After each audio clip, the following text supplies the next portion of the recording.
Sige, compress po tayo. Okay, tingin tayo sa camera in 3. Lights daw po, Paki-off daw po muna ng light. Tingin po tayo sa camera in 3, 2, 1, smile! One more. In 3, 2, 1, say Miss Danny. 3. Okay. Say Miss Danny po 3, 2, 1, Miss Danny! Last one daw po, last one. Okay, last one po. 3, 2, 1, smile. One more. Ayan. Thank you so much po once again, Miss Danny.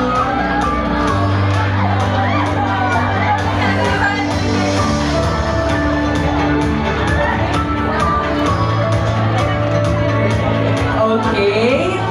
Let's settle down our dear students. Talagang ramdam. He is now actively involved in several volunteer works as ecological coordinator, SK advisor, and a previously vice president of Rotaract Club in his alma mater. Because his advocacies include mental health, ecological awareness, and inclusivity. So with deep honor and pride, let us give a warm round of applause for our esteemed alumni, Mr. Cian Arnel Pineda.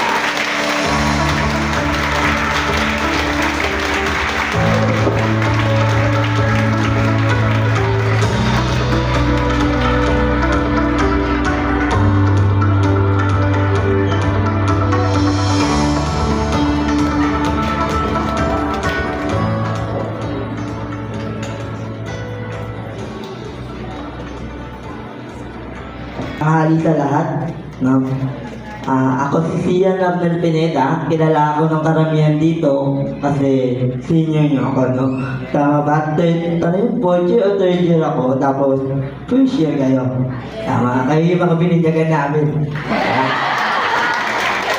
Sana walang hinanakit, no? Kasi magbibining na kayo. So yun, no? Naganda ako ng testimonial speech, tapos naganda rin ako ng presentation para pwede niyong kunan yung presentation dahil may mga specifics, no? Kung si Miss Danny is naging holistic yung perspective, ako naman tutulungan kayo sa specifics kasi nag-aaral ako sa UCC. Okay? No? Yun, no?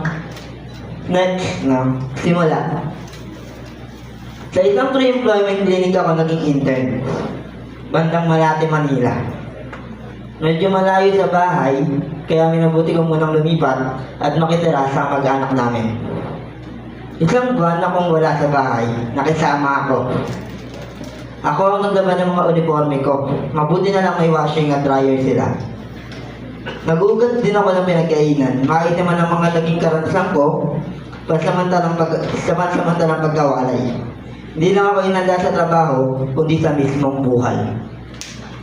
Kung lilipat kayo o makikitira, siguraduhin yung maayos muna ang magiging kalagayan ninyo at tiwala kayo sa mga kasama ninyo.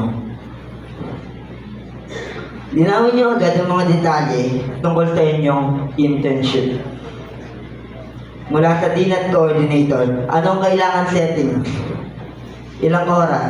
Ano-ano ang mga requirements? Huwag kayong mag-aksaya ng oras. Huwag niyong isipin na kung nasaan ang mga kaibigan ninyo, ay doon na lang din kayo. Lalo na minsan ay limitado ang pinapayagan na bilang ng intern. Maging aktibo kayo sa paghahanap ng mga oportunidad. Makakabuti ito lalo sa mga malalayo yung bahay. Dahil sa internship, mas lalong naging close kami ni Blessy at Son. Si Blessy at Son, sila yung mga kabatch ko at kasama ko sa internship. Sumunod, mga dapat at hindi dapat gawin. Ito yung mga natutunan ko. Unang araw ko sa trabaho ay nahuli ako ng ilang minuto. So I was late. No? At hindi maganda yun. Huwag niyo tutularan yan, please. No? First impressions last. No? Huwag niyo tutularan yan. Matuto kayo sa pagkakamali ko. Lalo na sa ibang employer, No? Buti na lang ay maunawain ang supervisor ko. Hindi ko pa kasi nauntansya ang biyahe. Kaya kung gusto nyo, kung may pagkakataon kayo, pag nalaman nyo na kung saan kayo mag-i-internship, tansyahin nyo yung biyahe.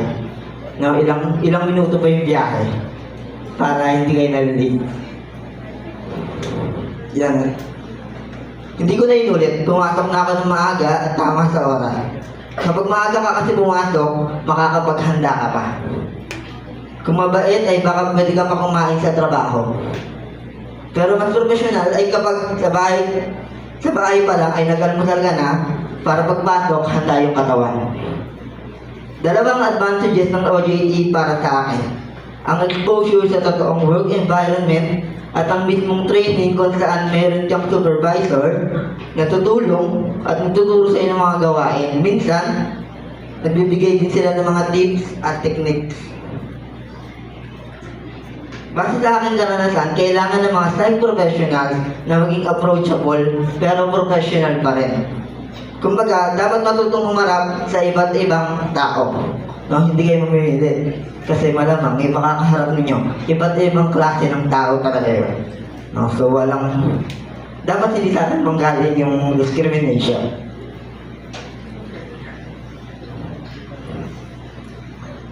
At maging matyaga sa pag-unawa dahil sa totoo lang, kadalasan ay ikaw ang mag-a-adjust.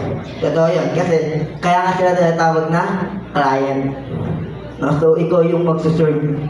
Ayun kasi yung profession natin. Tayo yung nag-aalaga. Tayo yung magbibigay atensyon. So dapat maghihanda kayo doon. Ikaw ang magpapaliwanag sa kanila ng mga panuntunan o instruction, ganyan din ng mga panuto. Pipiliin nyo lagi ang mga paraan at salitang pareho yung naiintindihan. Alam ko kadalasan tayong mga science students ang nagagamit at yung tinatawag natin mga technical terms. No? Pero kapag kaharap nyo na yung tao, huwag kayong magbanggit ng ganun kasi hindi nila maintindihan yun. Kaya tiyagain nyo ang magpaliwanag sa paraang maiintindihan nila. Kasi hindi naman sila nag-aaral ng BSI. Kliyente sila. Galing sila sa ibang background. Pero kailangan nyo pa rin tulungan. Nabigyan ng atensyon.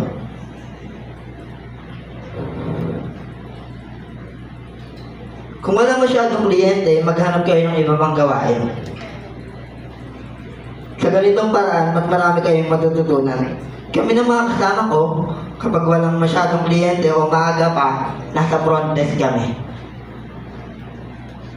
Maging palabati kayo sa mga kliyente, at dahil nasa front desk kami, mas naintindihan pa namin yung kabuuang proseso ng clinic at yung pinagdadaanan ng kliyente namin sa serbisyong binibigay namin. No? So, kapag ganun, kapag wala kayong oras, kapag wala kayong masyadong ginagawa, huwag kayong tumambay lang. No? Kasi yung internship, learning opportunity siya. So, babalik tayo dun sa oras. Huwag yung aksayahin yung oras na yun, kasi dapat yung oras na yun, nakalaan yun sa point ng pagkatuto. So, lahat ng oras nyo dapat doon, may natututunan kayo. No? Pwede naman yung break, syempre pag lunch break, kakain kayo, no? Kain rin. Pero yung mga pagkakataon niya, huwag kayong tumambay lang.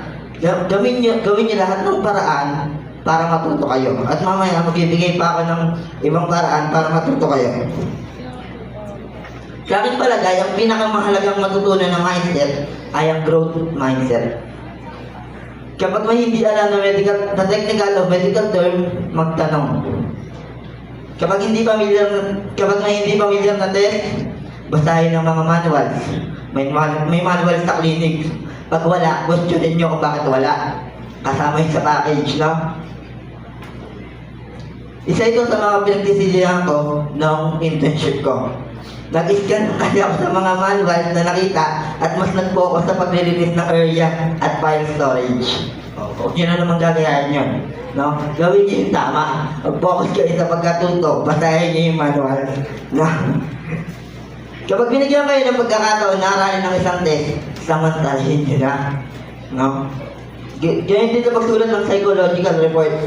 Malamang ang iba sa inyo ay pagagawain nito. Psychological report. Familiar? Huwag kayong matakot na humingi ng clarification, consultation, at tumanggap ng correction kasi ayun yung punto ng internship. Kailangan yung matuto sa pagkakamali.